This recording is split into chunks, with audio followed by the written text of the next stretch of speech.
اور اگر حضور سے محبت نہیں کرو گے، یہ جو غازی عمر عبدالرحمن چیمہ تھے علیہ الرحمہ، ممتاز حسین قادری تھے علیہم الرحمہ، غازی علمدین تھے علیہم الرحمہ، اور شہیدان نے عشق رسالت ایک لسٹ ہے. ان لوگوں نے نا ایک مقصد کو اپنا لیا تھا. جب انسان کا کوئی مقصد ہوتا ہے تو سفر آسان ہوتا ہے. جب اس کا مقصد نہیں نہ ہوتا تو پھر اس کا سفر آسان ہے. تو میرے ناز خان کے ساتھ طے کیا جاتا ہے، وہ کہتا ہے 40,000 لوں گا گوجرے آنے کا.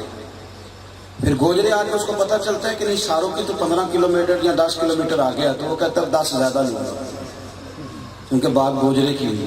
مقصد نہیں ہے نا، مقصد کچھ اور ہے. اور اگر مقصد ہوتا دین تو اس کو بتایا جاتا کہ گوجرے سے 15 کلومیٹر آگے ہے، تو وہ کہتا میں ضرور جاؤں گا، اس لیے کہ میں مصطفیٰ کریم کے لیے جا رہا ہوں. اتنے قدم چل کے جاؤں گا، وہ سڑکیں میرے ایماندار ہونے کی گواہی دے گی، وہ علاقے گواہ ہوں گے میں نے یہاں حضور کا ذکر کیا، میں آیا. جب مقصود ہوتا ہے پھر یہ سفر آسان ہوتا ہے، پھر کام تکلفات سے بری ہوتا ہے. فاضل بریلوی کہتے ہیں جان ہے عشق مصطفیٰ روز فضوں کرے خدا، اور میاں جس کو ہو درد کا مزہ وہ ناز دوا اٹھائے. اور کہنے لگے پھر کے گلی گلی تباہ ٹھوکریں سب کی کھائے کیوں، اور دل کو جو عقل دے خدا تو تیری گلی سے جائے کیوں. پھر سارے کام آسان ہوں گے. اپنی زندگی کو سمیٹو. بحث کے لیے، گفتگو کے لیے، لیکچر کے لیے ہمیں کہا جائے تو ہم 8 گھنٹے بھی تیار ہیں.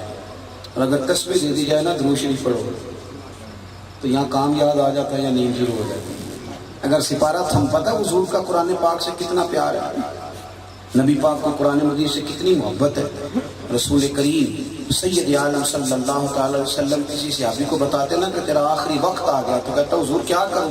فرماتے قرآن اٹھا کے لا، میں تجھے پڑھاتا ہوں. اور جاتی دفعہ محبوب نے فرمایا تھا ترمذی میں کہ میں جا رہا ہوں تو تمہیں لوارت چھوڑ کے نہیں جا رہا. اگر میں ظاہری پردہ بھی کر رہا ہوں تو تمہیں قرآن دے کے جا رہا ہوں، اہل بیت دے کے جا رہا ہوں. تو جو چیز حضور ہمیں بطور تحفہ دے کے گئے وہ تو نظر ہی نہ آئے ہمارے ہاتھ میں، ہمیں وہ میسر ہی نہ آئے. اپنے آپ کو دین کے قریب کرو. اور آخری میری گزارش آپ سے یہ ہے کہ دینداروں کو سپورٹ کرنا شروع کرو.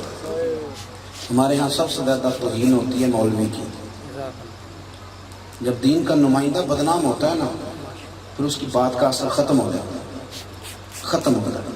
اور جب کسی شخص کی اہمیت ہوتی ہے نا، جو مجھ سے محبت کرنے والے ہیں میرے ایک ایک جملے کی قدر کریں گے، اور جن کو ذرا تھوڑا سا اظہار ناراضگی ہے وہ کہیں گے ہم یہ جائے چھٹی کرے.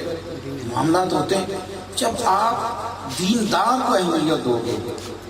مدارس کے بچوں کی اتنی بری حالت ہے میں آپ کو بتا نہیں سکتا، اتنی خستہ حالت، کوئی پوچھنے والا نہیں. بچوں کی جو کتابوں کے معاملات بڑے پریشان کن ہیں. عید کے موقع پر آپ ساری دنیا کے کپڑے دیکھیں اور مدارس کے بچوں کے کپڑے دیکھیں. ایک طرف حدیث پڑھی جا رہی ہوتی ہے کہ ان کے پیروں کے نیچے فرشتے پر بچھاتے ہیں، دوسری طرف کمیٹی والوں نے ان کے سر پہ کھال رکھی ہوتی ہے قربانی. یہ ان کے پیروں کے نیچے فرشتے پر بچھاتے ہیں. دنیا میں مقابلہ علم کے ساتھ. اپنے عقیدے کو مضبوط رکھیں اور طلباء کے ساتھ بالخصوص محبت والا معاملہ کریں. کبھی کبھی ہفتے میں ایک دن جا کے کسی مدرسے کے بچوں کے ساتھ بیٹھ کے کھانا کھایا کریں. ان کو وقت دیں تاکہ وہ بچے پھلیں پھولیں، ان سے پیار کریں. روز گورنمنٹ ہمیں کہتی ہے کہ ہم نے نا جی مدرسوں کو قومی دائرے میں لے لینا ہے. تو ہم کہتے ہیں پتہ نہیں ہم کون سی قومیت سے باہر ہیں تو ہم نے دائرے میں لینا ہے. اللہ ہی بہتر جانتا ہے. سکول سنبھالے نہیں جاتے. بہت سارے ایسے سکول ہیں جو کاغذوں میں ہیں، زمین پہ کوئی نہیں، ان کی خبر ہی نہیں. اور مدارس اسلامیہ نے پتہ آپ کو کیا دیا ہے؟ ہر مسجد میں اذان ہو رہی ہے اداروں کی برکت سے. رمضان المبارک میں حافظ زیادہ ہوتے ہیں، مسجدیں تھوڑی ہوتی ہیں. یہ مدارس نے کام کیا. علماء نے جان پگھلا دی. میں ایسے شیخ الحدیثوں کو جانتا ہوں کہ جن کا جنازہ بھی کرائے کے مکان سے نکلا، کرائے کے مکان سے جنازہ نکلا ہے. زندگیاں انہوں نے لگا دی لیکن انہوں نے ذوق سے پڑھایا، درد سے پڑھایا، بڑے بڑے تانے سہے لیکن جان پگھلائی. اپنے دین کے ساتھ وفا والا